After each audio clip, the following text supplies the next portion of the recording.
Now we're on. In light of yesterday's vlog, I actually wanted to take some time today to talk about why I'm doing more weddings. It's actually quite the story. It's got twists and turns, ups and downs, and quite the trajectory that you actually wouldn't necessarily expect.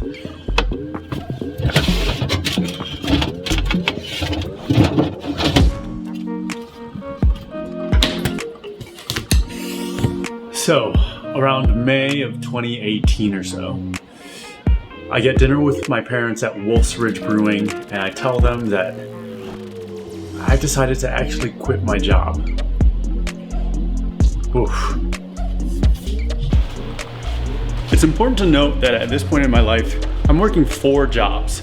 My cycling job, my HIIT job, my corporate job, and my, I can't even remember, just like my side gigs. So I basically feel like I'm completely unstoppable. There's nothing that I just can't do. I can accomplish anything. Now fast forward a couple months to Bonnaroo.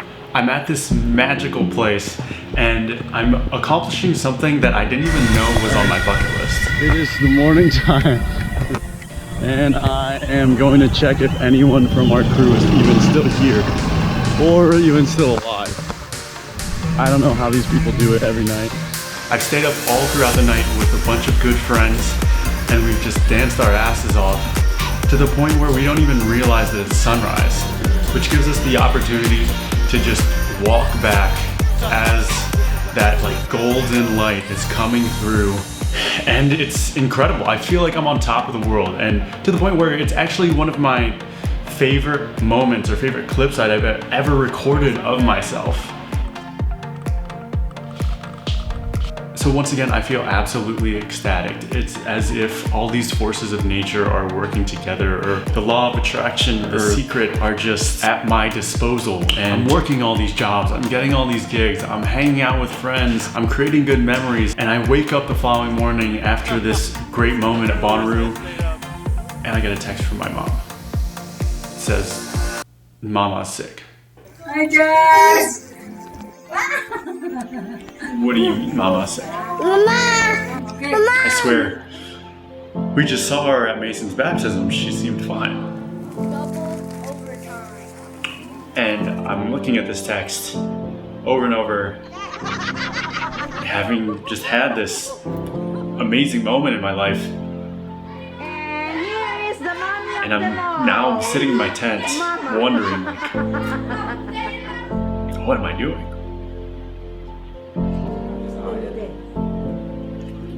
Raw chicken.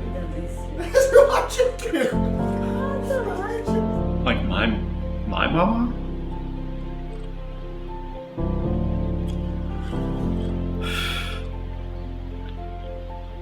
And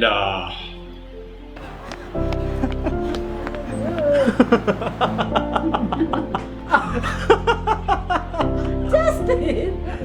It's one of those moments where I realized that I had to pause and reflect. I really started to wonder what my work was all about and what I wanted it to mean, because a couple months later, she was gone. And I didn't really know how to honor her. As time passes, I'm hanging out with friends and I'm starting to understand the inevitability of this thing called death that I've feared for so long. And you know, growing up, I'd always had this fear of just losing my loved ones, and all of a sudden I've lost one of the biggest ones that I've ever had, who's had such a big impact on my life, and there wasn't anything that I could do about it. I started to understand that, you know, I could have lost her 10 years from now, 20 years from now, a day from now, a month from now, and it just happened. The following May, my family and I were able to go back to the Philippines. It's just where kind of our origin story started. And I saw it as a way to kind of just reconnect and maybe even find some deeper meaning and some ideas for what I wanted to do. But instead, as we drove through these streets of these places where my parents had grown up, I would see these people on these dirt roads or like on the sides of them just sitting and selling things that they had fashioned from their houses. And I'm thinking to myself, as we're in our air-conditioned van, what separates us from these people? Like, why aren't I them? Which is a question that I ask myself a lot.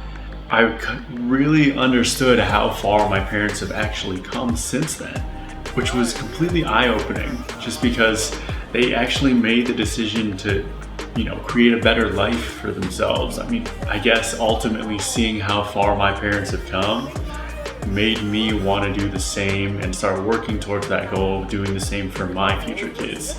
So as soon as I got back, I pretty much overcompensated by saying yes to almost every job that came my way.